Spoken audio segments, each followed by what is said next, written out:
Lideranças dos blocos na Assembleia discutem o pagamento das emendas parlamentares e a pauta de votações travada há semanas. Conversa comigo o deputado João Vitor Xavier, do PSDB, que é vice-líder do bloco de oposição Verdade e Coerência. Bem-vindo, deputado. Muito obrigado, Vivian. Um prazer falar com você e com todos os telespectadores da nossa querida e importante institucionalmente para o debate político, para a informação do cidadão mineiro, TV Assembleia. Deputado, desde a votação, as votações do orçamento e da reforma administrativa, que foi antes do orçamento ainda, né? A Assembleia não tem aprovado outros projetos. O que explica essa paralisação? Falta de consenso na casa, falta de capacidade de diálogo, em especial, Vivian, a falta de capacidade da liderança do bloco de governo de dialogar. Eles estão com o sentimento de que essa casa aqui é uma casa que se transformou numa extensão do Palácio Tiradentes, e não é. O parlamento é feito para questionar, para legislar, para fiscalizar, para discutir, para debater. E o papel da oposição é esse. Ele até pouquíssimos dias atrás, eles eram oposição. E eles cumpriram muito bem esse papel, de cobrar, de fiscalizar, dentro do conceito que eles têm de oposição. E agora é o nosso momento de fazer isso, de cobrar para que as promessas feitas em campanha sejam cumpridas, cobrar pelo bom andamento do Estado. E eles estão com uma dificuldade grande de assimilar isso. Durante essa semana mesmo, nós tivemos uma das sessões paralisadas, porque o líder do bloco de governo, o deputado Rogério Correia, não queria aceitar a manifestação da galeria, que era uma manifestação anti-PT. Isso não era a voz apenas da galeria. A voz anti-PT hoje é a voz de uma nação, é a voz de um país. E essa casa, que é uma casa plural, uma casa coletiva, uma casa popular, ela tem que estar aberta para representar. Quantas vezes, quando nós somos governos, nós somos cobrados e questionados? Por que eles não podem ser? O PT está querendo instaurar a censura nessa casa e impedir a população de se manifestar aqui. Deputado, mas isso não tem nada a ver com o fato de não ter as emendas parlamentares do ano passado ainda, do governo anterior, sido pagas? Olha, havia uma expectativa de que isso ocorresse? Não tem a ver com isso? Eu posso dizer por mim. Eu não voto ou deixo de votar pelo pagamento de emenda, apesar de entender que a emenda ela é absolutamente legítima, porque o dinheiro da emenda ele é usado para o hospital da cidade, das pessoas que estão nos ouvindo, o dinheiro da emenda é usado para a educação na sua cidade, é usado para a segurança pública na sua cidade. Então, mas são os deputados que indicam, né? Mas é um papel constitucional. Sim, sim. Né? O orçamento é um projeto de lei, qualquer projeto de lei pode ser emendado. Então, o deputado emenda a fim de representar aquela população que o elegeu. Então, nós temos entidades importantes, nós temos Santa Casa, nós temos hospitais, nós temos escolas públicas que aguardam o pagamento dessa emenda. Pois é, mas essas emendas são do ano passado e estão represadas desde então. O senhor está dizendo que o comportamento da casa não tem nada a ver com essas emendas? Nessa segunda-feira teve até uma reunião do governo com as lideranças dos blocos. Não, eu não estou dizendo que não tenha nada a ver. Eu estou dizendo que eu, João Vitor Xavier, pessoalmente não deixo de votar nada por não pagarem a emenda. Isso é um posicionamento meu. Eu não posso dizer que não seja esse o posicionamento da casa. E acho que é direito da casa, é direito do bloco de oposição discutir o pagamento de emenda, porque a emenda vai para a representação parlamentar, vai para aquelas cidades que escolheram seus representantes. É óbvio que isso tem um impacto no funcionamento da casa, mas não é de hoje não. Isso teve um impacto em toda a história. Não era possível votar nada nos anos anteriores se não fossem pagas as emendas dos deputados do PT. Essa reunião, saiu alguma decisão dela? Ficou alguma coisa definida dessa reunião que aconteceu na segunda-feira? Olha, com o secretário Adair Cunha e as lideranças dos blocos? Na vida pública, acordo foi feito para ser cumprido. Foi feito um acordo para a votação do orçamento nessa casa. E esse acordo não foi cumprido. Então nós esperamos que a marca desse governo não seja uma marca de descumprir os acordos feitos por esse governo. Qual acordo foi descumprido? O acordo de que seriam pagas as emendas dos parlamentares dessa casa.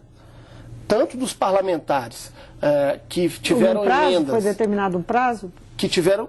Normalmente é muito rápido, isso tem que ser corriqueiro no dia a dia.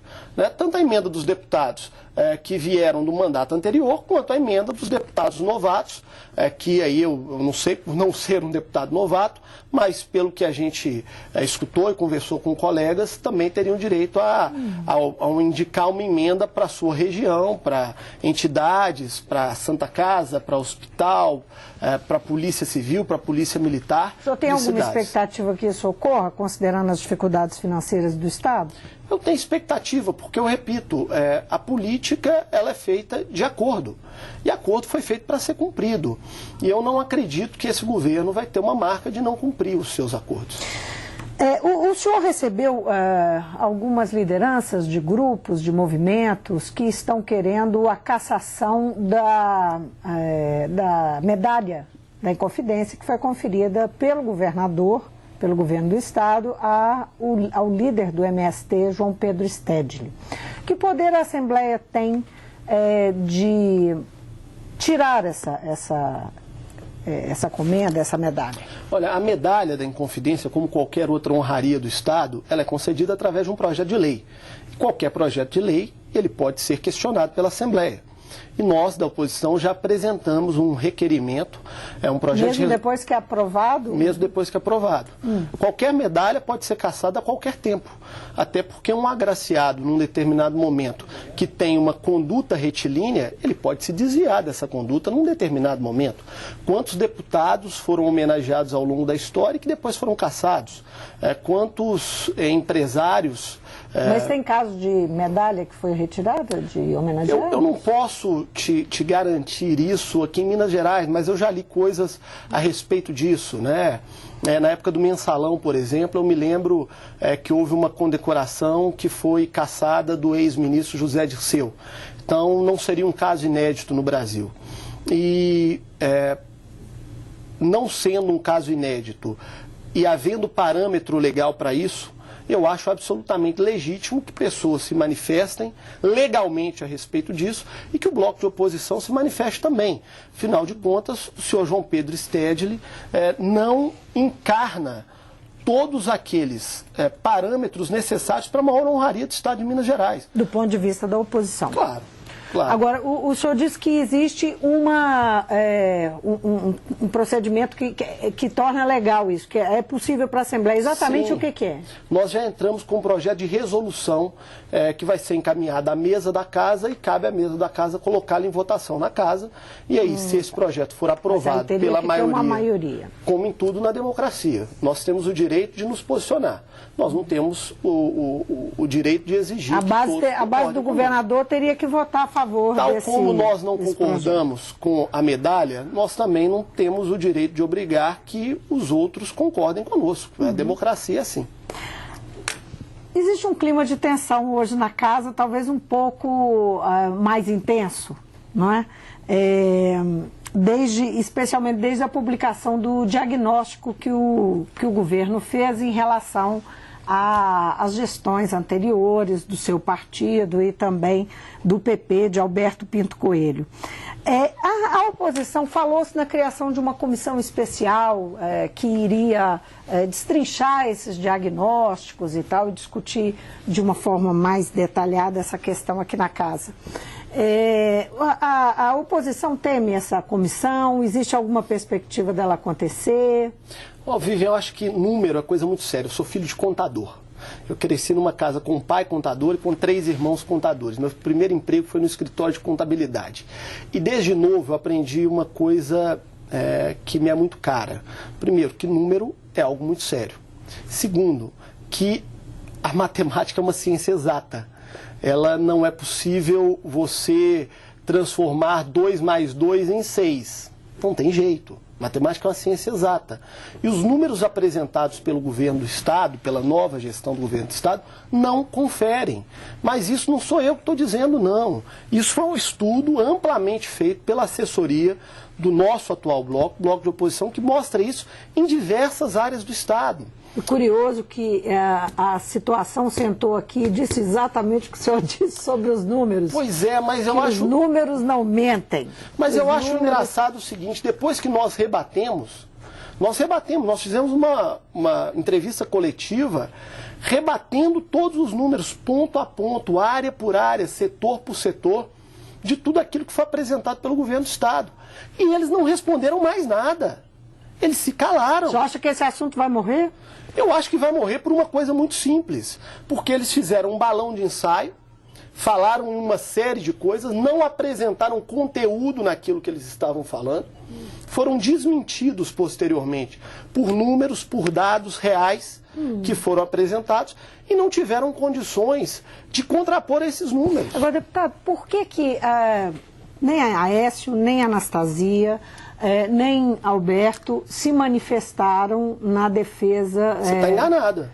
Você está publicamente, da coletiva Eles deram e tal? uma entrevista coletiva na sede do PSDB há aproximadamente 2 semanas. Aécio, Anastasia e Alberto, os 3 juntos, deram uma entrevista coletiva questionando isso de maneira muito clara. E na semana seguinte, nós apresentamos aqui nessa casa, numa outra entrevista coletiva, todos os dados que foram apresentados. O PT dissimulou todos os indicativos. Todos os indicativos. Indicativos do próprio governo federal do PT. Indicativos da educação, que mostram o avanço da educação em Minas, que eles dissimularam na apresentação. Indicativos da saúde, que eles dissimularam na apresentação dos dados. Então, aquilo ali não passou de um balão de ensaio, sem conteúdo, que foi rebatido pelo Aécio como governador, pela Anastasia como governador, pelo Alberto Coelho como governador, e que de maneira muito categórica todos os números foram desmentidos pelo bloco de oposição nessa casa. Então me desculpe, mas você está enganada. Mas foi esses dados foram rebatidos pelos deputados. O estudo, tudo foi apresentado de uma forma muito concreta pelos deputados. Mas essa é a casa do debate. O papel do Aécio hoje é debater no Senado, ele é senador da República. O papel da Anastasia é debater no Senado, ele é senador da República. Porque o senador Anastasia, ele foi diretamente o administrador. Ele é talvez o mais, digamos... o mais criticado diretamente. Mas você, Vivian, que trabalha na Assembleia, acha que os deputados dessa casa não têm legitimidade para representar a defesa desse projeto? Não estou discutindo a legitimidade, eu estou dizendo que eles não tiveram, a manifestação ficou, essa manifestação Sabe por quê, de Vivian? crítica ponto a ponto ficou por conta dos deputados. Sabe por quê, Vivian? Porque para nós número é coisa muito séria. Porque a gente não brinca com número. Então, no momento que o Aécio, a Anastasia e o Alberto deram uma entrevista coletiva, eles já tinham parte dos números nas mãos. E o Anastasia, com uma mente brilhante que é, já tinha parte dos números na cabeça. Mas não era aquele o momento de responder ponto a ponto. Por quê? Porque a nossa contra-auditoria não estava pronta ainda. Então não cabia a eles responder ponto a ponto, minuciosamente, se a contra-auditoria não estava pronta. Mas eles responderam politicamente e pontualmente algumas questões que eram possíveis naquele momento e delegaram a nós, que somos representantes nessa casa, que é a casa responsável pelo debate com o Poder Executivo Estadual, para fazermos essa representação. Política é feita de representação e o nosso bloco está aqui para representar o interesse coletivo e o coletivo pensante desse grupo que nós representamos. Deputado, nas últimas semanas, tanto base quanto a oposição na Assembleia tem enfrentado desgaste por conta, primeiro, da volta do auxílio moradia, depois do aumento do auxílio moradia. Como é que o senhor vê essa situação? Agora existe, inclusive, uma mobilização por um evento de protesto. Como é que os deputados pretendem enfrentar essa situação? Como é que o senhor individualmente a vê? Eu acho que é uma situação que é para ser enfrentada como você colocou aí no final. Eu acho que não de uma maneira coletiva, os deputados. Eu acho que essa é uma questão muito clara onde cada um responde por si. Eu jamais recebi auxílio moradia. Eu sou deputado há 4 anos e meio praticamente. No primeiro mandato, na primeira semana de mandato, eu abri mão do auxílio moradia. Quando foi votado esse assunto no primeiro mandato, eu votei contra o auxílio moradia e no atual mandato, na primeira semana, novamente, abri mão do auxílio moradia e quando foi votado o assunto na casa, votei contra. Eu sou contra. Sempre me manifestei contra e mantenho a minha coerência a respeito desse assunto. Vamos falar de eleições 2016? Claro, estou aqui à sua disposição. O PSDB apoiou Márcio Lacerda, tanto no primeiro mandato quanto no segundo. Teve uma ótima votação em Belo Horizonte no ano passado, tão boa quanto em São Paulo, né? O senador Aécio Neves na disputa pela presidência, ao contrário do resultado em Minas e Nacional, em Belo Horizonte o PSDB foi muito bem. E agora tem uma situação aí de hegemonia do PT, tanto no governo estadual quanto no federal, e me parece que conquistar a prefeitura de Belo Horizonte se tornou extremamente importante para o PSDB, não é? Com certeza. Quais são os planos? Os planos são de trabalhar muito pelo fortalecimento do partido no Estado. E eu já ouvi um ditado algumas vezes na minha vida: nós mineiros somos muito ligados ao sentimento popular. Tem um sentimento popular em Minas que diz o seguinte: que não há bem que não se acabe, nem há mal que sempre dure. Então o PT no Brasil é um mal que não há de durar por muito tempo.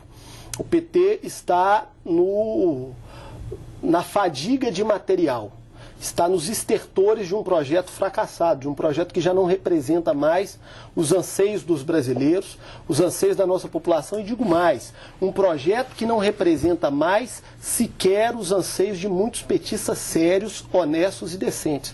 Conheço muita gente de bem que lutou para que o PT chegasse onde chegou. E esse esgotamento aconteceu aqui em Minas Gerais? Foi por isso que o PSDB perdeu aqui? Talvez sim. Talvez nós tenhamos, em algum momento, perdido a capacidade de dialogar internamente com as nossas bases. Agora, o que tem que ser destacado de maneira muito clara é que esgotamento de projeto se dá por maneiras diversas. Não dá para comparar o esgotamento de um projeto que talvez tenha errado na formulação de uma chapa eleitoral com o esgotamento de um projeto de um partido que se corrompeu profundamente e que hoje é cobrado por isso pela população. Na política se perde, se ganha. Isso é absolutamente legítimo e absolutamente natural. Não há de se ter vergonha por perder a eleição. Perder a eleição faz parte do jogo político e faz parte do jogo democrático. O que se tem que entender são os motivos que levaram a uma vitória e os motivos que levaram a uma derrota. É claro que o PSDB, quando perde uma eleição em Minas Gerais após 12 anos, tem que refletir. Estamos fazendo esse processo de reflexão interna. Estamos trabalhando por isso, mas enxergamos de uma maneira muito clara que o PSDB perdeu a eleição em Minas Gerais, talvez por falta de uma consolidação e de uma solidificação maior do partido. Só para concluir esse raciocínio, considero importante. Nós perdemos uma eleição por isso. O PT está perdendo a sua capacidade de governar por um outro fator diferente, por falta de capacidade de olhar no olho do brasileiro, porque não está cumprindo o que prometeu, porque mentiu para o povo brasileiro durante a eleição e porque criou alguns dos maiores projetos de corrupção da história do nosso país. São muito diferentes os modelos, são muito diferentes os motivos. Pela primeira vez desde a década de 40, quando o presidente Getúlio Vargas fez a consolidação das leis trabalhistas, um presidente do Brasil não tem a condição moral de ir a público em cadeia de rádio e televisão falar para a sua população. Uma presidente que mentiu durante a eleição e que não tem a condição moral de falar com o seu povo, não tem mais a condição moral de governar. Por alguns motivos, entre eles, porque para ganhar, mentiu. E porque, para manter um projeto de poder, se corrompeu o país e está levando o país à bancarrota, está quebrando o Brasil, porque o desemprego está aumentando, porque o dólar subiu, o que atrapalha na balança comercial do país, porque os programas sociais foram todos cortados. A Caixa... deputado, mas isso não é verdade, cortados. Não. Isso é verdade. Os programas sociais foram cortados? Quando foi isso? Vou te dar exemplos práticos. O senhor está falando de programas, quais programas sociais? Vamos dar um exemplo, o financiamento da casa própria. O cidadão tinha condição de financiar até 80% da casa própria. Hoje o cidadão tem condição de financiar só 50%. Não, pois é, mas o senhor disse que foram cortados os programas sociais. Mas houve um corte no programa. Redução de financiamento. Mas isso é um corte no programa. Vamos lá que eu faço questão. Vamos lá, pode ser. Não vamos parar por aqui, não. O Pronatec. Nós tivemos diversos municípios que não conseguiram colocar em prática porque o governo federal não fez o repasse. O ProUni. O que há nós tivemos... são atrasos, não atrasos nos programas. Não há eliminação de programas. Isso é público. Eu não estou falando de eliminação de programa, mas quando você diminui o recurso para um programa, a pátria educadora... Você disse cortes, né? Mas é corte. Se você tem 100 e diminuiu para 50...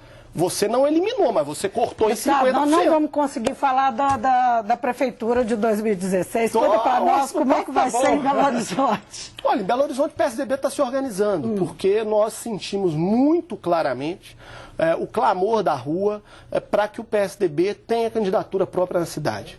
O PSDB hoje encarna o sentimento do Belo Horizontino para uma disputa eleitoral. Na última segunda-feira... Eu sei que o senhor já colocou seu nome, que gostaria de ser candidato. Eu sou um sujeito extremamente democrático, partidário e republicano. Eu acredito na construção que vem de baixo para cima. Eu acho que ninguém que é candidato de si mesmo é merecedor sequer de ser candidato, quanto mais de ser eleito. Então o meu nome está à disposição do meu partido, desde que o meu partido queira, desde que a militância do partido ache que essa é a melhor solução. Se dentro do partido não houver esse consenso, através da disputa, através das prévias, através dos movimentos naturais que legitimam e consolidam... Talvez sim, se for necessário, sim. Eu sou um defensor das prévias, porque eu acho que é um momento de pluralidade, é um momento de enriquecimento do debate político, é um momento de fortalecimento do partido, é um momento que aquela liderança mais simples de bairro, de comunidade, de vila, de favela, de periferia, que ela é ouvida. Isso é muito importante para o processo democrático. Eu acho que o PSDB precisa disso. Quero fazer uma retomada de quando eu te disse que o PSDB perdeu a eleição no Estado, talvez um pouco por falta desse diálogo interno e desse debate interno.